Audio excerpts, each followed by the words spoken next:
Musicianisi garraamummaan keessan nama hundumaa duratti haa beekamu. Gooftaan dhiyoodha, dhiyoottis dhufaa jedhee haasa'a. Egaa ariifadhee waan dubbachuu nama jiraatu nan dubbadha. Bara hamma keessa jiraannu kana keessa egaa waa'een deebi'ee dhufu Yesuus Kiristoos waan amantoota dagatame yookaan irraanfatame yeroo itti namatti fakkaatu keessadha. Yeroo nuyi jirru yeroo itti namni waa'ee deebi'ee dhufu Yesuus Kiristoos faarfachuu, lallabuu, barsiisuu akkasuma immoo barachuudhaafis yeroo namni fedhii hin qabne dhaga'uus yeroo namni itti sodaatu keessatu jirra. Yeroo kana namni baay'een gara waldaa kiristiyaanaa kan inni dhaquuf waa'ee deebi'ee dhufu Yesuus Kiristoosii fi barumsa isaa, lallaba isaa, kadhannaa isaa akkasuma faarfannaa isaa dhaggeeffachuu irraa waan irra lafaa kanarraa waan aduu hojjennaa kana dhimma isaa dhaga'uu, waa'ee isaa dhaga'uudhaaf yeroo itti namni gara waldaa kiristiyaanaa dhaqu itti ariifatu jiru keessa jirra. Qooda waa'ee Yesuus Kiristoos deebi'ee dhufuu isaa dhaga'uu, waa'ee konkolaataa, waa'ee manaa fi wantoota kana fakkaatan dhaga'uutu irra yeroo itti nama gammachiisu keessa jirra.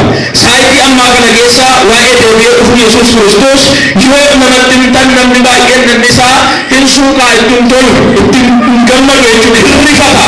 Sababiin isaa kun dhoksaa eebba deebi'ee dhufuu Yesuus Kiristoos keessa dhoksaa jiru wal'aanuu keenyarraa kan ka'e dhimma kana dhaga'uudhaaf yookaan barsiisuuf yookaan barachuudhaaf yeroo itti namni fedha qabne keessa jirra. Kana dhaga'uun namni yoo waa'ee mana ijaarrachuu, waa'ee fuudhuu, waa'ee sadarkaa barnoota isaa guddifachuu, wantoota garaagaraa dhaggeeffachuu, barachuun yeroo itti toluu barbaadu keessa yeroo jirrudha. Haa ta'u malee deebi'ee dhufuu Yesuus Kiristoos dhugaa yookaan barachuu kan hin barbaanne bara waldaa keessa buutan waa'ee dhugaa kana, waa'ee deebi'ee dhufuu Yesuus Kiristoos, Yesuus isa deebi'ee dhufu kana immoo akkamittiin akka eegan, maal gochuun akka nurra jiraatu, waa'ee isaa barachuu yookaan waa'ee isaa dhaga'uu fedhaaf hawwii kan hin qabne bara waldaa kiristiyaanaa keessa guutan yookaan baay'atan dhaloota akkasii yeroo itti namni keessa jirra. Waa'ee deebi'ee dhufuu Yesuus Kiristoos beekuu dhiisuun wal'aanummaa kiristiyaanummaa isa guddaadha.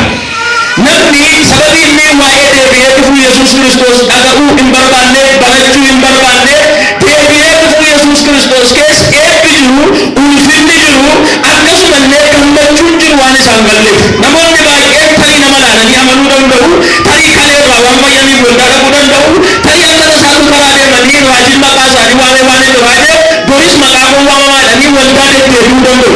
Namoonni baay'een garuu dhoksaa mootummaa waaqayyoo isaanii galee rakkina danda'anii, beela danda'anii, dhiphina danda'anii, gooftaa kan tajaajilan, kan faarfatan, kan waaqeffatan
Yesus Kristus. Wani sini kali amin jira. Ana mabini itu banjira. Debiya itu Yesus Kristus ila. Ulfin itu kan, gamatu itu kan, bekanti itu kan, jurai itu kan. Debiya itu Yesus Kristus kesanya. Karena sekarang waktu yang kudus untuk baru Onasias, isa Onasias bagaimana melakukan kita itu berarti ini ulfin sudah tunjukkan arti kesanya. Ya menjira. Ini mah ulfin sudah tunjukkan sana malaikat sani arti kesanya. Nami bicara dengan ulfin akan cuma dengan ulfin akan lewat ini akan setuju. Garu bicara dengan ulfin akan ulfin akan bagus. Ulfin bicara dengan ulfin akan bagus. Karena Paulus orang Onasias akan jalan. Ya orang Onasias ini nabi Yesus ulfin kesani satu kali. Bicara dengan ulfin itu bagian ulfin soman. Karena cuma ini adalah gara-gara saudara kasih. Ulfin itu kan Kristiano kan. Biar Yesus Kristus kesana. Karena biar kesana bukannya ulfin itu jangan muncul. Sama bisa gostante Yesus Kristus hidup kesana. Biar kami amat kata dan lagi pun biar lagi itu gostante Yesus sangat. Biar saya gostante Yesus Kristus pun nana udara. Biar saya semua ada Kristus Yesus ini indikasi ditutup wajah dan terlalu cendera. Biar gostante Yesus ini hidup kesana hidup kesana. Biar gostante banyak sisi lalu nana. Akan ada gostan. Isan ada isu dua ada jumpa ni.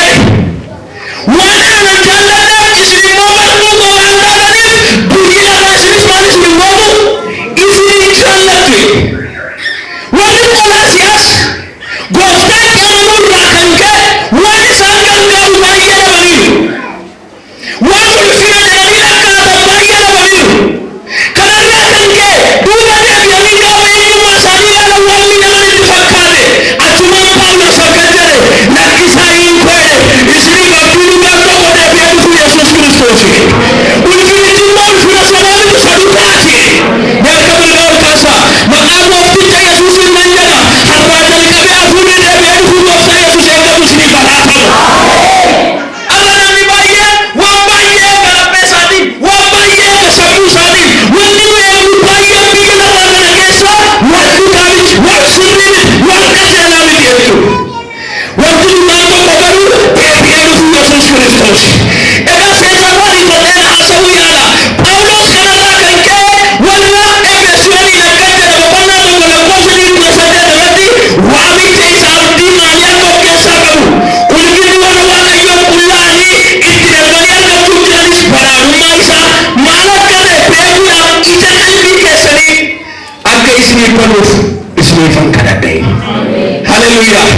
Jangan kunikana wanda kesani kemudian biar Yesus Kristus kesa para adumanyu ulfin Jerusalem galle Dubai Jerusalem galle karena ke kalbi sani wamba yelana yani sani wamba yelana Paulus kama kaje harada kabe biar Yesus Kristus kesa ulfin biar Yesus kesa para adumanyu baru bantu jalan kesani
isinii kadhadhe.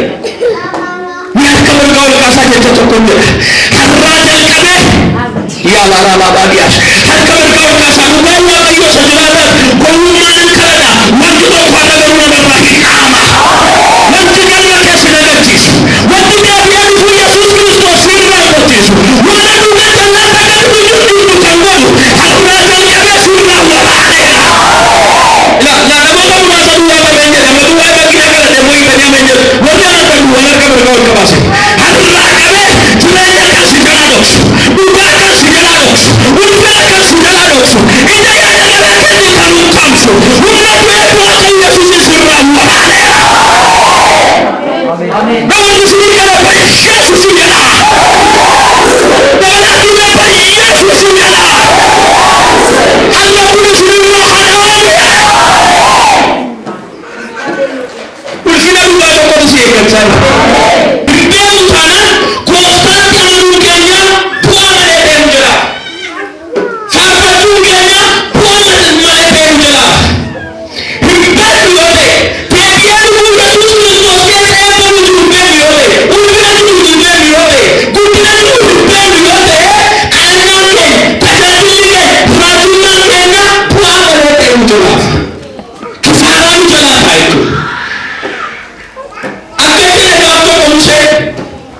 Namni waaqayyo abdii isaa isa du'aarra kaa'ee deebi'ee dhufuu Yesuus Kiristoos keessa badhaadhummaa isa jiruudha abdii isaa kaa'eetu waan mana mootii Pooxifaaraa keessatti jiru sana nyaatatti jiru sana hin tuffate.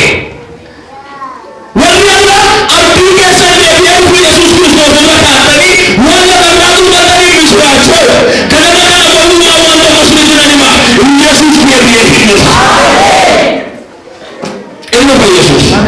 Kalau Timoteus bohongan bohongan sebelah bohongan soal musuh dalam berarti Paulus akan jalan. Warna abdi sari satu warna yang kaya mati akan jalan. Warni apa dia ada sore sultan warni kau museni abdi sari sore sama sinar akan kane isan kumatis. Ya menjadi. Abdi sari malam kamuran sore sebagai apa semalam kan.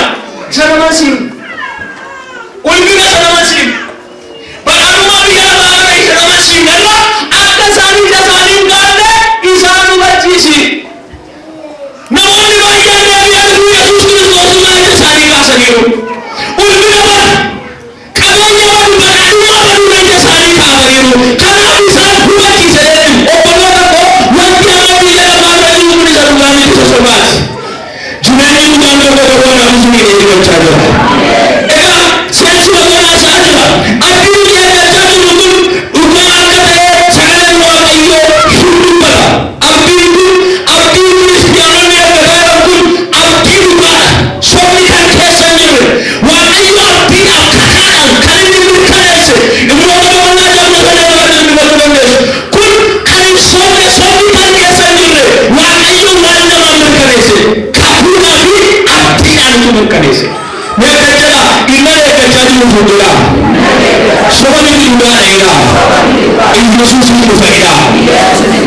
Kalau kita lupa dua, mereka jelah inilah yang terjadi musuhnya. Semua ini saja. Ini Yesus dia itu saja. Itu Yesus. Amin. Amalnya anak setan ni biar pada sudah kita dikasih pada bau. Ini semua Yesus dia itu saja. Amin. Semua yang puji Yesus nanti boleh hidup hidup. Amin. Allah yang nanti dia biar Yesus Kristus jangan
Muhammad udah di full ke sang kudu har tadi ko bantu. Amma to kata sate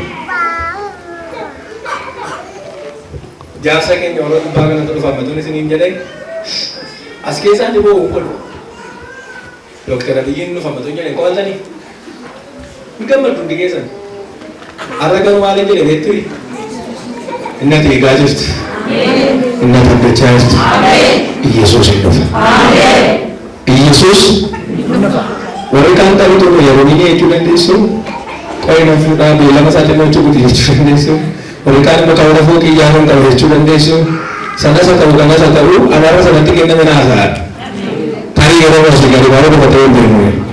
Kalau yang tu kau sudah tu harus cukup. Amin jadi. Amin. Nama terkunci itu nasa ini akan najari. Akan saya bisa. Yesus ini nufaan juga nani akan najari. Ati goni ni shinjare.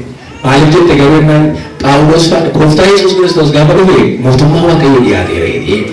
Walau mutu nama tu fakata Paulus kan nama tu bata tu nama tu ni kasih. Islam sebentar mutu mawa kayu dia ni.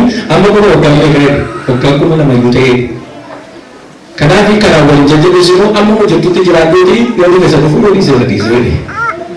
Garu ni di desa tu jalan orang di sini tu. Yesus itu. Amin. Wah isi ajaib mau usahain sama berapa gaya. Amin. Yang menjalan. Amin. Isa rumah, rumah isa rumah, orang yang tadi masuk. Amma orang yang tadi masuk itu isa rumah, isa rumah, alam ni abu baru jadi, dijadikan itu abu baru jadi, ini rumah abu baru jadi orang yang dia. Rumah ini rumah ini dimiliki kita kan tak baik yang sana kamu kami waktu kamu beri. Waktu tu sini mana mereka jatuh. Yesus bilang dia siapa? Ya saya punya yang Yesus bilang saya. Tapi dunia ini semua dunia yang kita Tuhan hidup ini jangan saja dalam kasih dalam bayar. Waktu tu sini Yesus bisa dibayar bayar. Akan Tuhan yang semua Allah bukan Yesus Kristus yang dia akan bayar itu bukan itu itu. Kalau kamu dia masih hidup saya dapat mengungkapkan diri mari dari dulu harus diri namun nanti yang ini dulu dan dah dulu kemudian yang dua kita yang juga itu dia ini Yesus waktu itu Yesus lagi dari itu bayar itu apa pesan itu ada dan bisa nanti warna sana dan sana boleh tunggu Yesus dia menjual nama nanti saya kata itu berani itu berani itu berani itu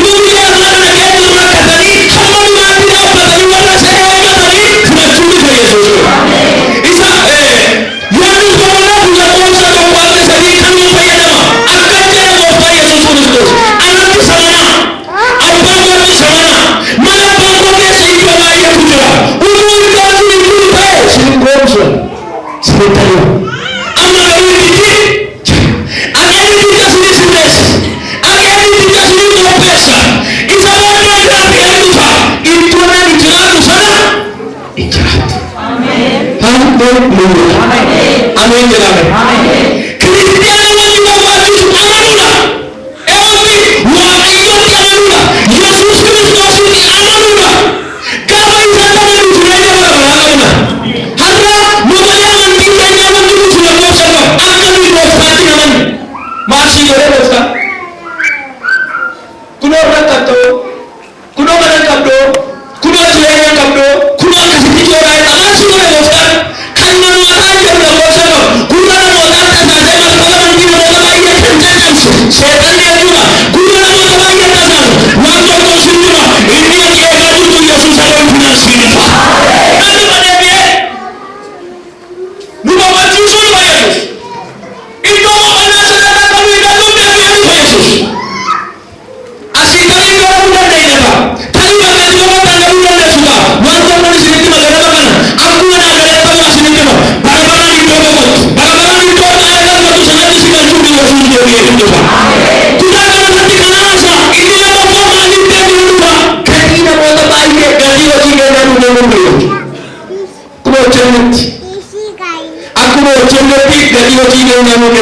Yesus. Mereka mana masuk berkati. Wajib kita itu mana kita. Jadi saksi video itu Yesus jadi. Karena sebaik saya masuk. Yang terbetul. Amma jaga dia buat mana? Tadi biroge saya lacuran dah, tadi sobati lacuran dah, tadi kawan tu kata bocah tu lacuran dah. Apa tu pada us? Itu mana? Lama tu cari tu kata dia. Jadi saksi video itu pada dia. Sekali orang yang kaji itu tu apa yang dia buat dulu. Jadi kamu berarti sani. Harkan waktu kita kamu tak dapat dulu Yesus. Orang yang dah belajar. Harga umat sani kan jalan. Umat jalan yang nikah kita dapat. Akhirnya mereka bermati dengan Tuhan kemarin yang kandung ubawa itu sebenarnya nanti orang mandiri nasa wakanya jalan dari Yesus dia masih dia. Mereka belum pada zaman kawan kasih Yesus kasih mana dia saja. Mungkin Yesus berdiri. Matius pokoknya kubaca lakosa di bawah beberapa buku Yesus. Yang orang lagi itu bisa menerima. Ada baca dia. Matius pokoknya kubaca. Orang kata nak bersama Yesus. Kubaca nak kuasa ini coba. Ini orang yang pasal ini kalau dah wajib menunjukkan. Yesus aku mantan aku di samping tiga ini bisa enough. Amin. Orang sini kalian ini. Amin. Ini nama mantap. Udah dia. Sudah. Itu Yesus. Hanya malah jadikan. Wah ini berarti lagi sekarang lagi mau jadikan kamu. Wah lagi sekarang lagi mau jadikan. Mana dia tidak belajar, mama tidak belajar, kamu warga tidak belajar, kamu hofa tidak belajar. Tapi itu mana kamu bukan ada mas.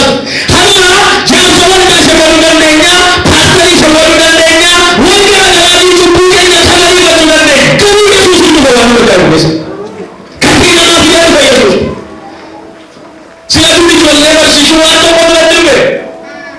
Tapi itu cukup aja cukup sama mereka cuma pada berbalik. Mana ada?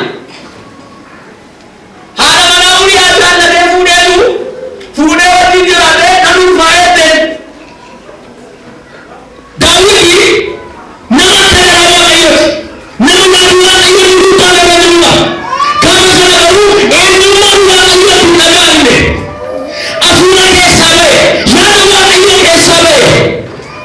Mungkin waktu dia ada waktu malu. Jadi saya punya teman. Kalau kita berdiri, sudah berfayda saja itu, kabarnya sudah melihat orang Tuhan. Kajian, ulian, pemaju sekali ada. Semua ulian ada di cumbu sarap sudah boleh. Memang bayarnya cumbu saya sudah biasa karena cumbu saya sudah berganti dengan cumbu saya sudah berganti. Haleluya, menunda haleluya di Yesus. Maka mereka itu orang yang meninggal sedangani algari wande tadi kabar kena jerak dan jerak ya semua jujur mana macam berapa tinggi seperti yang kili-kili manjalu ini jerak air sah apa bumi kili-kili manjalu semua Allah amin ya menjerak ujung juga tidak bumi kali mana bagus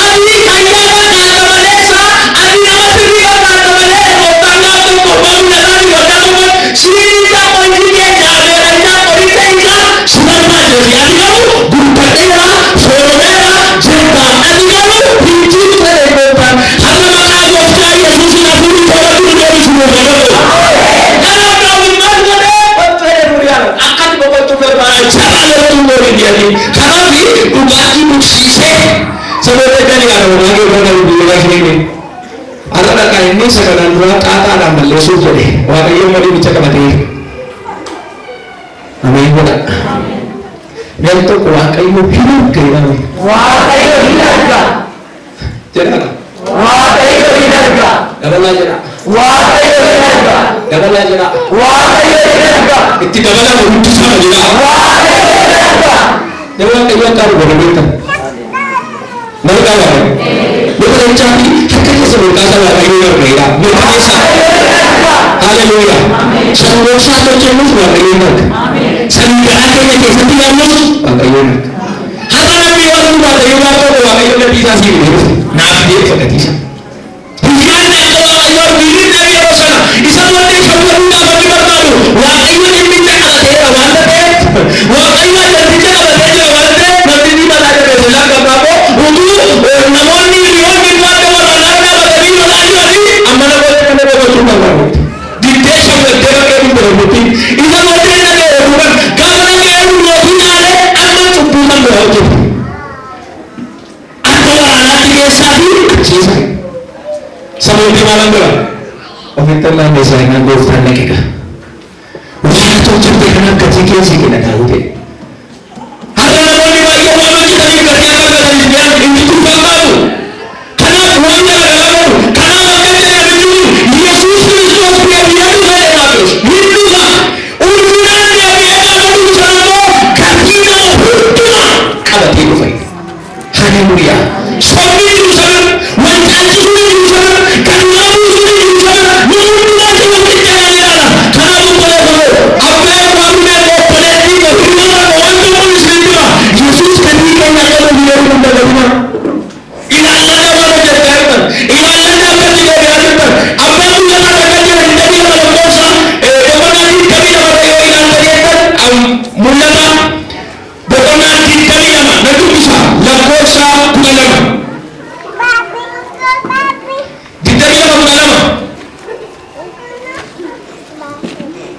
bukan bukan lagi dari lama lakukan sebelah akhirnya ini semua anda berdoa gaji sehari itu apa aku disati mengaturmu hidupmu apa malik apa dimana apa mana satu apa nanu satu kau lakukan aku tenang atas apa malik lagi aku disati ini aku berkisah pun mengenal sakit. Ini saya berkisah. Ini kan yang mau jadi aku ada mau jadi nanti kisah dia tidak bisa.